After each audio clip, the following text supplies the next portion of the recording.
I get asked a lot on this channel about fleet trucks and how well they're selling. I know I cover the retail market quite a bit, consumer market, but what about fleets?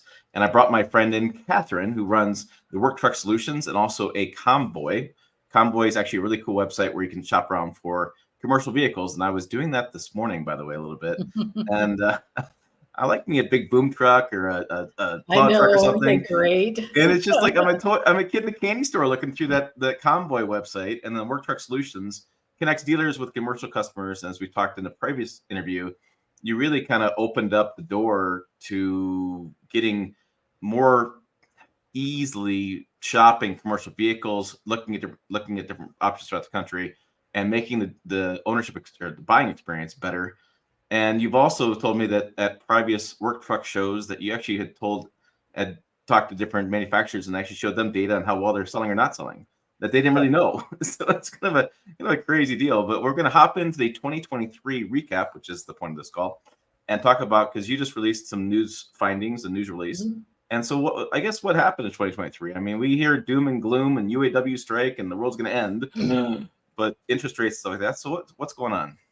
So good to see you again, Tim. And I'm always excited, of course, to talk about commercial, because commercial vehicles, commercial trucks and vans are used for businesses to get their work done. So it's a little different, And when you look at what happened, even starting in 2020, 21, 22, 23, the demand for commercial vehicles it didn't go away.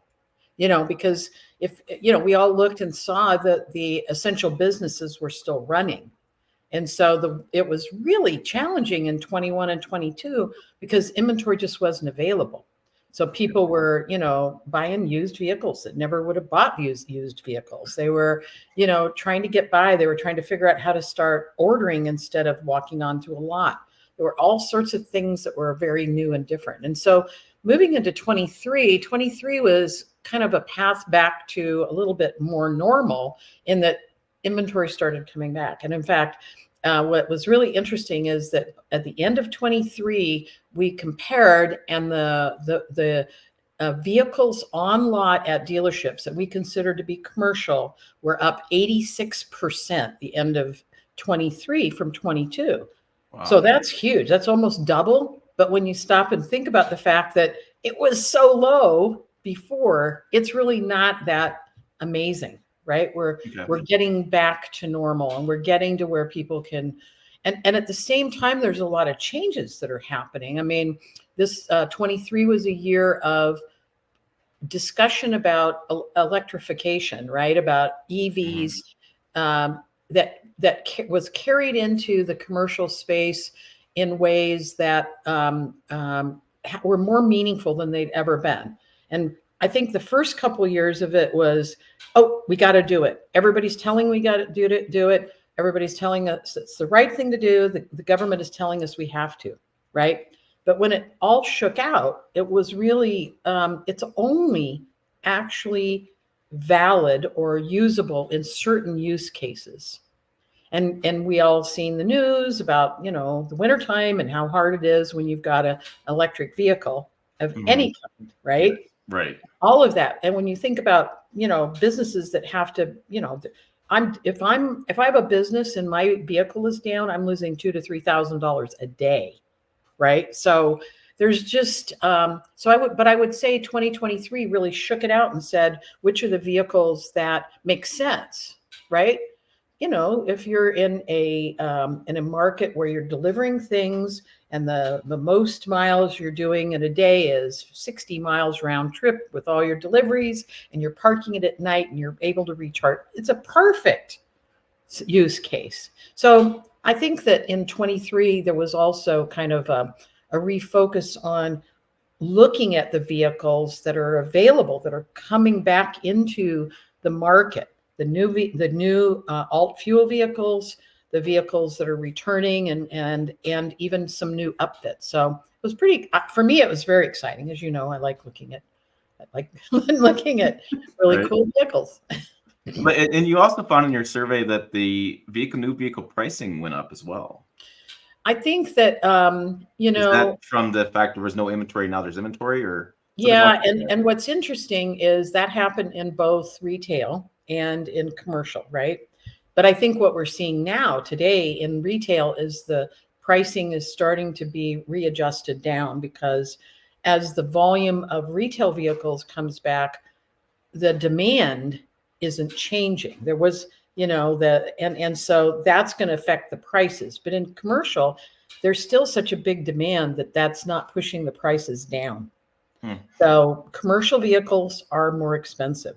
And it's not just the vehicles themselves, it's the upfits as well. Because the term upfit means the customization that gets installed on it, which would be like a dump body or a flatbed or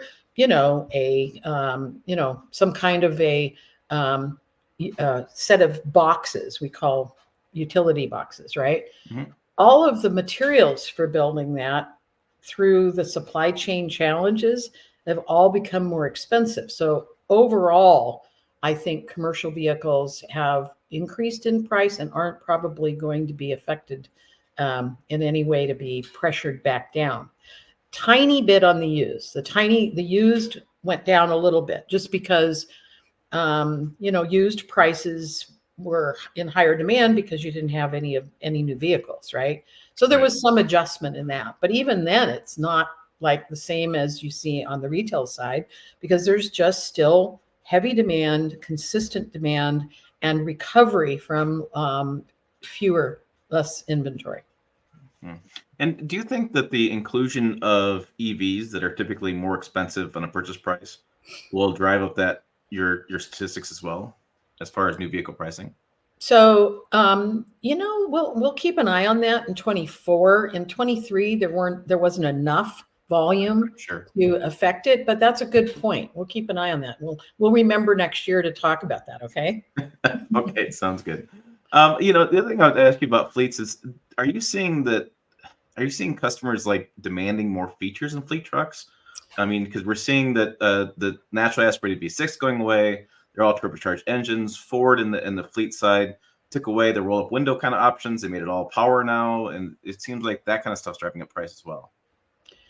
I think that you're spot on that the prices are being affected by kind of these changes of features that are being not just offered but kind of included. Now, having said that, commercial trucks, they're designed to be simpler, unless it's the boss's truck, right? And they're getting the really fancy Laredo or Ranch Hand or whatever the names of everything are, right? Maybe sometimes even a what's the Ford one? Okay, I should remember. There's a King Ranch, a Platinum. Now the Ultimate would be the GMC one. That's a $90,000 half ton. Oh my God, it's such a beautiful truck too. Like, it is. But having said that, the white cab chassis that are used in a commercial environment where a cab chassis has the cab, but there's just rails on the back. There's no bed or anything like that. And these upfits, these, body types are put on it. So they don't even have carpet in them. They're like rubber bottoms and, the seats are covered a certain way. I don't know. And that's another good question. I'll go check. I don't think that the features are changing as quickly. Okay. On those, right? Because, there are safety things, of course, are a big deal. Cameras, anything that they've figured that can help with safety is a really big add-on. Yeah, and looking at fleets and things like that, I mean, do you see in 2024, like, are we going to see a continued growth in the market? Are we going to see kind of stagnation? I mean, how do you see that looking forward? I read a lot across the whole, I guess, spectrum of business. As an entrepreneur, if you don't pay attention to what's going on around you, it's called environmental scanning, right? You're looking at 5 things. You're looking at what is the government doing? What are regulations that are happening? What your competitors are doing? What's the economy doing? what is technology doing, and what is culture doing that could affect you and your business. And so I look at a lot. And one of the things that I've recently seen is that there's an improved attitude of the general consumer. They're feeling a little bit better now. Now, that's probably going to get increased because we know we're coming into an election. So there's going to be manipulation that's going to try and make everybody feel better, because that way we're complacent about the way things are. And that's one of the manipulations that happens, right? Right. But I do think that we've made it through all of these hyper fears of the economy, these hyper fears about, Recessions and this, everything. And so I think, 24 is going to be solid growth, maybe not exaggerated growth, but good, solid business growth, which then is going to mean that commercial is going to be doing a really solid growth, because, there's going to be people, there's going to be small businesses. So just here's a little factoid. 62% of all fleets are 5 vehicles or fewer. Wow.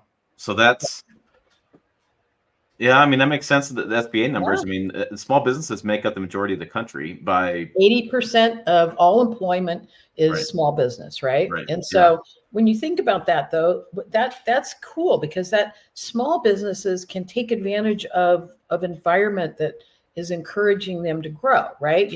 I have 1 truck today, but next week I can have 2. I can double my size, right? So I think it's going to be very, very good. And I think it's going to be positive in a lot of ways. And so we're actually looking at how to coach dealerships on being able to help more and better in their market, because dealerships haven't in the past really been attuned, I guess I would say, to business needs as opposed to consumer needs. And now we're the area that we are specialists in, this kind of vocational businesses or businesses that need these kinds of vehicles. We're educating them. We've got some great data projects that allow them to see in their market how they can help and who they can help. And if you're watching this and you don't truly understand the fleet business makes up like half of truck sales for Ford and for Chevrolet. You're talking billions of dollars. It's actually it was fun on convoy.com, you can search by brand. And I think Chevy had 63,532 listings and Ford had like 63,653 listings. That's, kind of neck and neck how these companies are, but they're also big business for dealerships and for upfitters. Upfitters is big business throughout the country as well. And, you talk about these dealerships losing service because of EVs. They're going to still have service needs with work trucks, and that's still going to be a key component of dealership markets. I think you're spot on. We're trying to help dealers understand how different service is for fleets. That, you and me, if we're going to go service, I have a Mustang, and if I'm going to go I might look around for a coupon, right? Or I might wait or whatever. But commercial operations can't. And if you serve them appropriately, they are loyal, and loyalty is a really tough thing right now. I'm sure, Tim, that you've read a lot about brand loyalty eroding over the last number of years in the OEM space, right? Right. But man, I'll tell you, if somebody's taking care of my business, helping me with my business, I'm there, right? Yeah.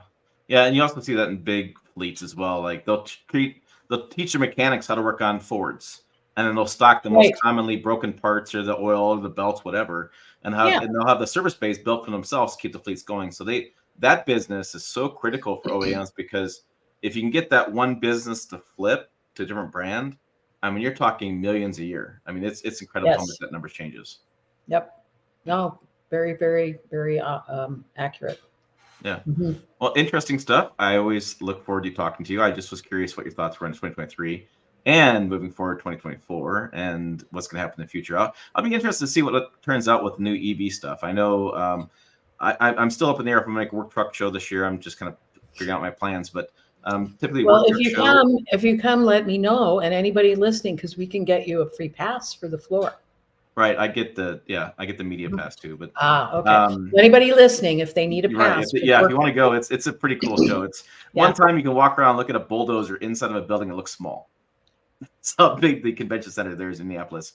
But what's interesting about that is there's always a green truck summit. There's always lots of conversation about EVs in that segment. And I'm just going to be curious as you move forward. Like, I can't wait for your 2024 numbers and things because, you know, the Ford F-50 Lightning production cut, but it actually cut back to what they first promised. So it's kind of a weird thing. They like bumped it up, then they bumped it back down, and then the fleets. I mean, the Chevrolet Silverado EV is now on some. I've seen some fleets now taking that work truck version of the Silverado EV version, and the Lightning's out there. So I mean, and then we just heard, I think it was last Friday, the Ram ProMaster van EV has been. It's going to start hitting dealership lots. So I'll be curious. And there are lots of new. There's lots of commercial EV OEMs that are new. That are coming out, and we're working with a number of them. If people want to keep on top of that, we have on Convoy, COMVOI, we have a new resource page called New Propel, and it's all about alt and advanced fuel vehicles in the commercial space. So we're looking at not just EV and all of the proliferation of new EV OEMs, but we're also looking at hydrogen. We're also looking at even propane, right? Propane's been around for a while, but it's great. It's going to have a comeback because of the pressures of the government expectations to net zero. Yeah, well, like I said, look forward to next year. So, hey, make sure you check out comboy.com, Work Truck Solutions. I'll put it down in the description, some links down there if you want to go shopping around. And trust me, if you're going to be a kid in the can store, Comboy, it's a good time. So check that out. Check out the videos channel as well. As always, thanks for watching. We will see you down the road. Bye-bye.